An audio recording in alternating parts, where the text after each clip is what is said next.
Jem, a tiny Chihuahua with an oversized personality, darted through the tall grass, a blur of tan fur and unbridled enthusiasm. Her target, a plump, cheeky chipmunk that had dared to invade her human Sarah's backyard. With a final, triumphant yip, Jem plunged into the woods bordering their suburban home, the chipmunk a mere flick of a tail ahead. The chase was exhilarating, but the woods were denser than Jem anticipated. Trees grew thick and close, blocking out the familiar afternoon sun. The scent of pine needles replaced the comforting smell of Sarah's garden, and the chipmunk, with a final mocking flick, vanished up a towering oak. Jem, panting and disoriented, realized she was alone. Back home, Sarah's heart had begun to pound with a frantic rhythm. "Jem! Jem!" she called, her voice laced with growing panic.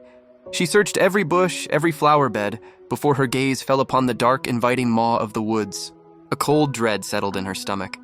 As dusk painted the sky in hues of purple and orange, Jem shivered.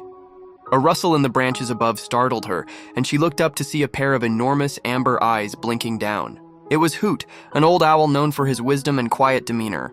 "Lost, little one?" Hoot's voice was a low, melodic hoot. Jem whimpered, a tiny shake of her head.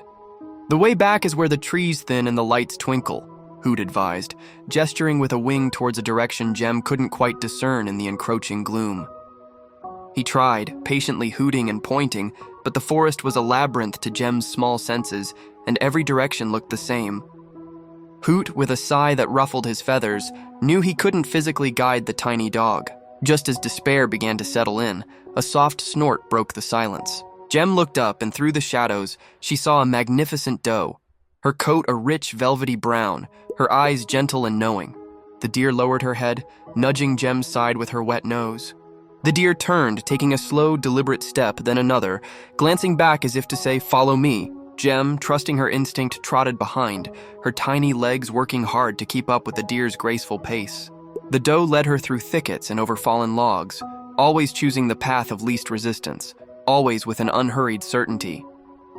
As they walked, Jem began to catch a faint, familiar scent, the distant, smoky aroma of a backyard barbecue.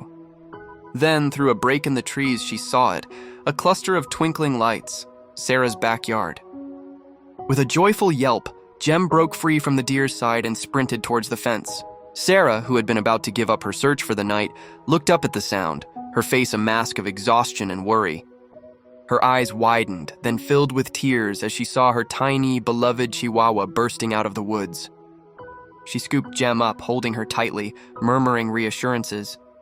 Jem, nestled safely in Sarah's arms, looked back towards the edge of the woods. The deer stood there, a silent, majestic sentinel, watching them with a serene gaze. Then, with a dip of her head, she turned and melted back into the darkness, leaving Jem with a story she'd never truly be able to tell, but would always remember.